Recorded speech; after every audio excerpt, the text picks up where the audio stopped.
شاهدا ومبشرا ونذيرا وداعيا إلى الله بإذنه وسراجا منيرا صدق الله العظيم ইসলামী ছাত্র ফোরাম বাংলাদেশ আয়োজিত দায়ী সম্মেলন 2025 সম্মেলনের মোহতারাম সভাপতি, সম্মেলনের প্রধান অতিথি, হাতে হাত রেখে পথ চলা বন্ধুবর, মজলুম আলেমে দ্বীন, আইডল আলেমে দ্বীন হযরতুল আল্লামা মুফতি সাখাওয়াত হোসেন রাজি, উপস্থিত রয়েছেন সিনিয়র মুহাদ্দিস আলেমে দ্বীন মাওলানা জুবায়ের সাহেব দামাত বরকাতুহুম, বন্ধুবর গাজী ইয়াকুব সাহেব দামাত বরকাতুহুম, দিগার বুজুর্গ উলামায়ে কেরাম এখানে যারা এসেছেন, গুরুত্বপূর্ণ বক্তব্য তারা দিয়েছেন এবং আপনারা তাদের বক্তব্য শুনেছেন। আমিও মজলিসের প্রায় শুরু থেকে বসে বসে সকলের বক্তব্য শুনছিলাম।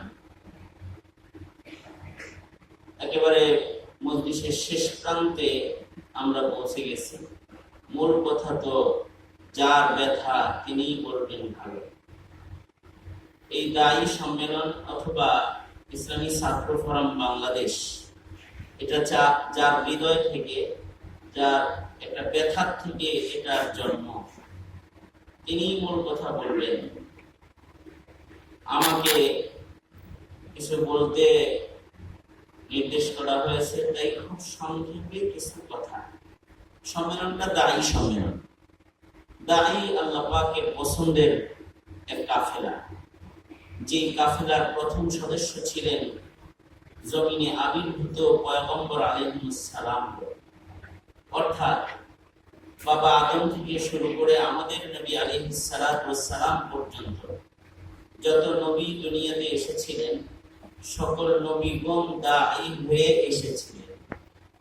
দায়ী হিসেবে আবির্ভূত আমাদের নবী আলাইহিস সালামের যে সকল সিফাত আল্লাহ তাআলা কোরআনে কারীমে বর্ণনা করেছেন, তার ভেতরে একটা হলো ওয়াদাইয়ান ইলাল্লাহ।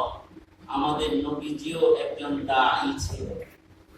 আমাদের নবীজি পৃথিবীর শ্রেষ্ঠতম দায়ী, পয়গম্বরদেরও সরদার, সাইয়্যিদুল মুরসালিন, তিনি দায়ীদেরও সরদার। পয়গম্বরের জরুরত কেন, দায়ীর জরুরত কেন, আগামী প্রজন্মের জন্য দায়ী কেন লাগবে, কেন দায়ী সম্মেলন করতে হয়, কেন তালিম তরবিয়তের মাধ্যমে দাওয়াত দেওয়ার মতো উপযুক্ত দায়ীর জরুরত আছে কেন? শরীয়ত ইসলাম অথবা ঈমান এবং ইসলাম এটা একা একা বোঝার জিনিস না, একা একা মানার জিনিস না। এটা একজন আরেকজনকে শিখাইতে হয়। আল্লাহ পাকের পরিচয়, আল্লাহ পাককে চিনা, এতটুকু ঈমান, এটার জন্য আকল কাফি। যদি আকলকে কেউ ব্যবহার করে, আল্লাহ যে একজন আছেন, এটা আকল শেখুল ইসলাম ইবনে তাইমিয়া